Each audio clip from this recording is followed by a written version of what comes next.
grève agricole en Inde, c'est tout simple. On parle de ceci parce qu'à partir d'octobre 2020, il y a des centaines de milliers de fermiers, surtout dans le nord de l'Inde, mais il faut comprendre que c'est généralisé dans l'ensemble du pays, qui manifestent contre l'établissement de trois nouvelles lois qui viennent d'être adoptées à l'automne 2020 par le gouvernement central.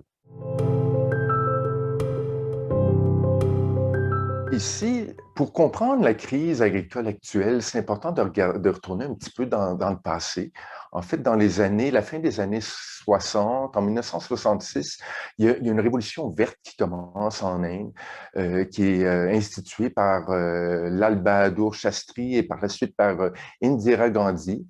Et ce que fait en grande partie cette révolution verte, d'une part, c'est d'avoir une agriculture à beaucoup plus large qui est beaucoup plus industrialisé, d'utiliser des graines à haut rendement, mais aussi qui incite la grande majorité des fermiers du territoire indien de s'industrialiser, d'acheter des gros tracteurs et tout.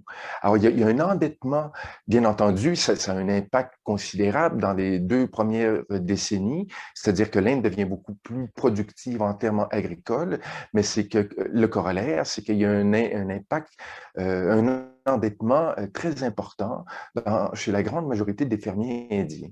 Et à partir des années 90, plusieurs de ces fermiers n'arrivent plus à rencontrer, n'arrivent plus à subvenir à leurs besoins, là. Ils sont trop endettés. Et alors, il y a une autre crise qui émerge de ceci, de cette révolution verte.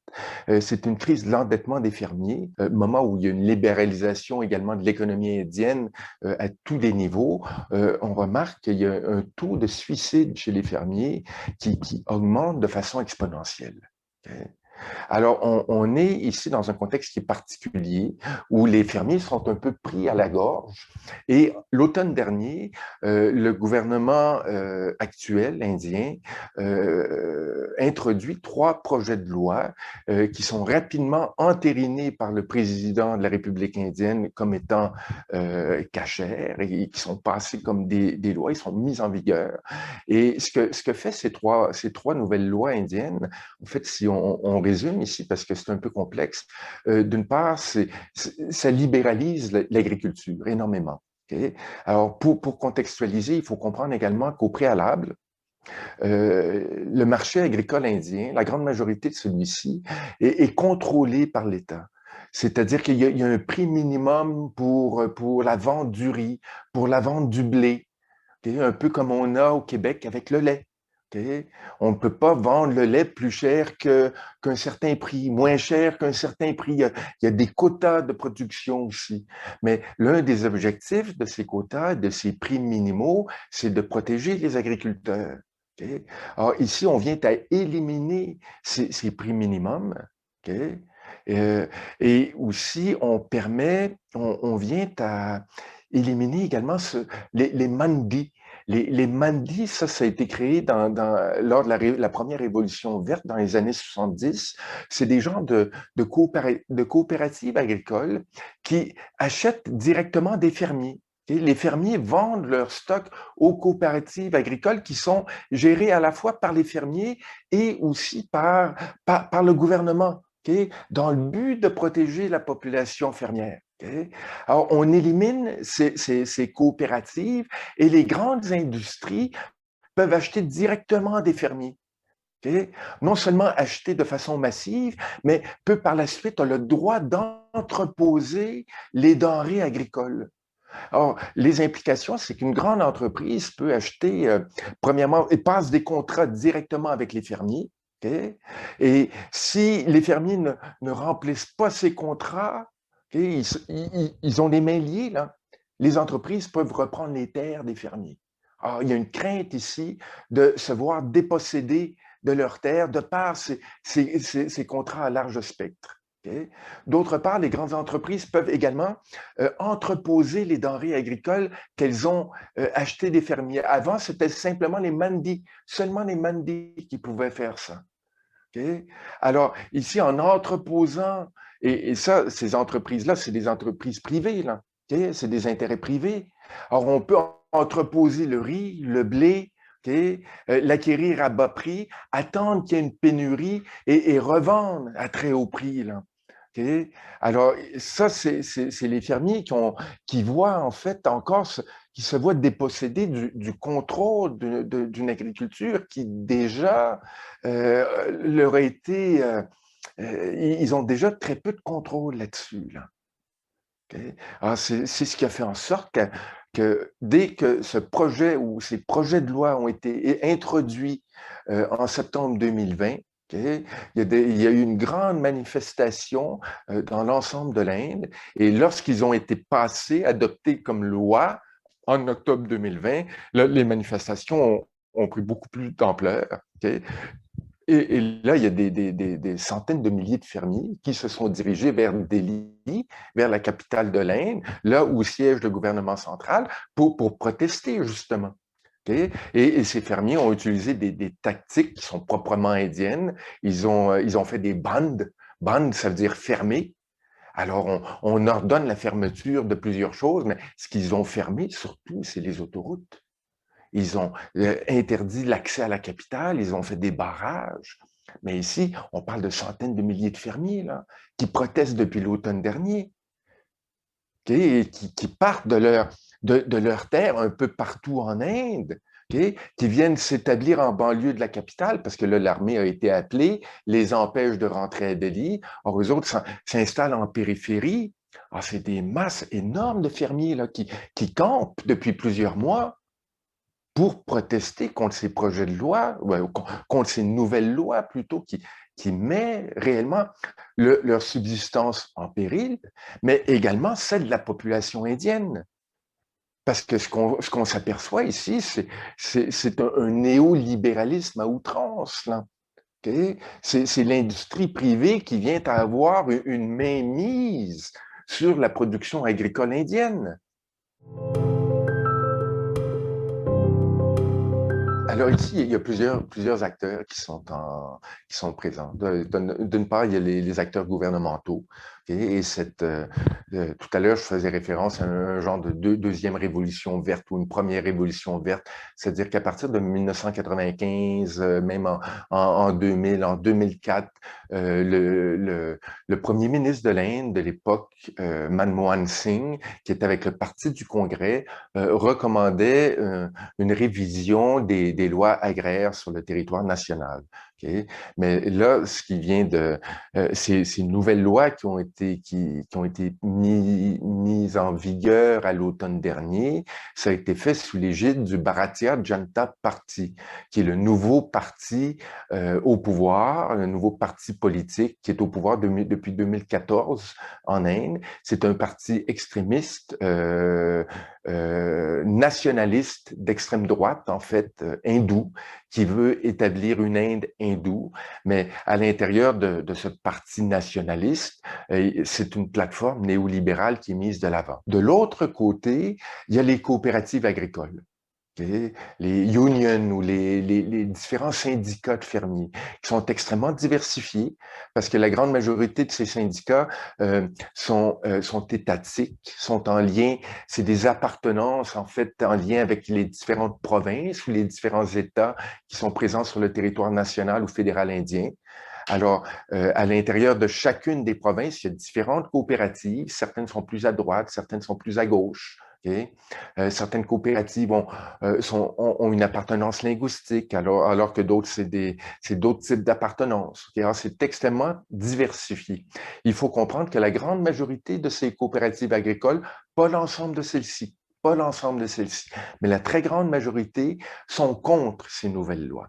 Okay? Et c'est elle qui mobilise l'ensemble des fermiers indiens contre ces lois. Mais il faut également comprendre que 70% de la population indienne vit dans un milieu agricole. L'agriculture, directement ou indirectement, est en lien avec le moyen de subsistance de 70% des Indiens. Les Indiens, là, c'est 1,3 milliard d'individus. Alors, il y a près d'un milliard d'Indiens, excusez-moi, qui dépendent directement ou non de l'agriculture comme moyen de subsistance. Ici, ça donne l'impression que c'est une opposition qui est punjabi, qui est sikh, et qui va à l'encontre jusqu'à un certain point de ce parti nationaliste hindou, il ne faut pas s'en cacher. Le BJP veut créer une Inde hindoue. Or, on utilise également ces factions, ces allégeances religieuses pour dire, regardez, là, les manifestants, c'est ça que le gouvernement central fait à Delhi, là. Le gouvernement de M. Modi, du BJP, leur dit, regardez, les manifestants, là, c'est des Sikhs. Non seulement c'est des Sikhs, mais c'est des terroristes. Bon, les réactions internes en Inde, tout comme à l'international, sont extrêmement variées. En Inde, bien entendu, la société est de plus en plus polarisée. C'est-à-dire qu'il y a une grande partie de la population indienne qui embarque, qui est séduite par ce discours populiste, nationaliste, qui est tenu par le BJP et le gouvernement de M. Modi. Alors, eux autres disent, oui, les fermiers, c'est des terroristes, c'est des Punjabis, puis c'est en lien avec leur revendication d'indépendance et territoriale pour créer ce fameux pays qui serait le leur, le Khalistan. Mais il y a une autre bonne partie de la population qui est plus proche des fermiers à travers l'ensemble du territoire indien, que ce soit dans les États du Sud ou plus à l'Est, dans le Bengale de l'Ouest, mais qui est conscient des problèmes que ces lois viennent engendrer à l'intérieur du milieu agricole pour la survie des agriculteurs et qui supporte en fait les demandes, les revendications des agriculteurs dans l'ensemble du pays. Okay?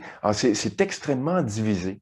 Et il y a des mouvements aussi féministes qui supportent également, qui sont en lien avec les agriculteurs, qui se mobilisent et puis qui s'en vont près de Delhi, des groupes de femmes qui vont là pour... on est dans une société qui est un peu... où la répartition des rôles est assez genrée, okay? mais qui vont pour supporter les gens qui sont en grève, pour préparer la cuisine et tout. Alors, il y a des langars, des cuisines communautaires qui sont gérées en grande partie par des femmes, mais pas exclusivement. Il y a des hommes aussi, mais des gens qui proviennent de l'ensemble de l'Inde pour contribuer à ceci, là, pour supporter les agriculteurs qui sont en grève puis qui restent là pendant des mois. Okay? C'est majeur comme manifestation, là. Okay? Puis à l'international, aux États-Unis, il y a une très grande opposition qui tranquillement vient à avoir des échos ou se faire entendre à l'intérieur de la sphère politique, surtout en Californie, où il y a beaucoup aussi d'agriculteurs d'origine punjabi. Alors là, tu as le gouvernement de Californie qui se prononce en faveur des agriculteurs indiens. Au Canada, le 30 octobre dernier, le premier ministre Trudeau était invité dans un gurudwara, un temple sikh en Colombie-Britannique. Et pendant son allocution, Trudeau a dit et le Canada va toujours supporter les manifestations ou la liberté d'expression et les manifestations non violentes, en faisant référence ici aux grèves puis aux revendications des fermiers indiens. Okay? Mais il a prononcé cette allocution dans un temple sikh. Okay? Et le gouvernement indien, par la suite, a interprété ceci. Okay? Puis on a représenté le Canada comme un pays qui supportait les terroristes sikhs. Okay? Et qui supportait toujours encore, comme en 1985, qui supporte en fait les revendications pour la création d'un Khalistan, d'un pays sikh indépendant. Okay? Alors tout ça, ça participe toujours à une manipulation très populiste de l'information. C'est pour mobiliser les Indiens hindous par rapport à ces orientations politiques mises de l'avant par le gouvernement Modi. Okay? Et c'est des orientations politiques, mais également extrêmement économiques.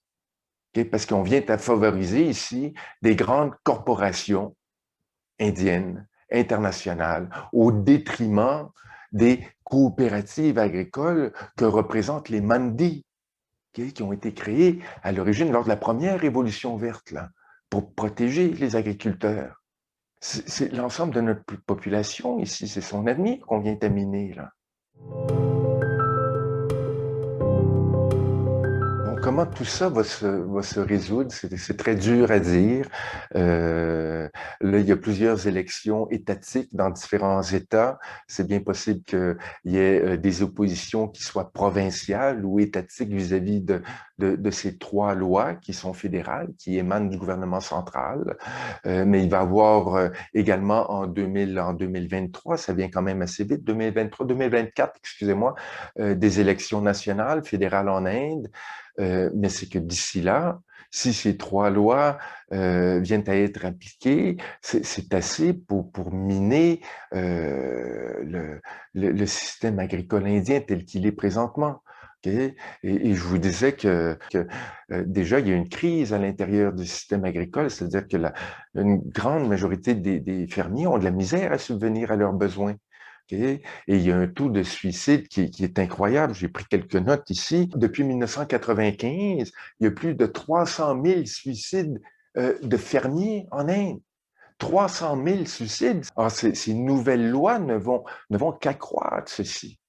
Alors, je ne suis pas très optimiste par rapport au futur de l'agriculture en Inde.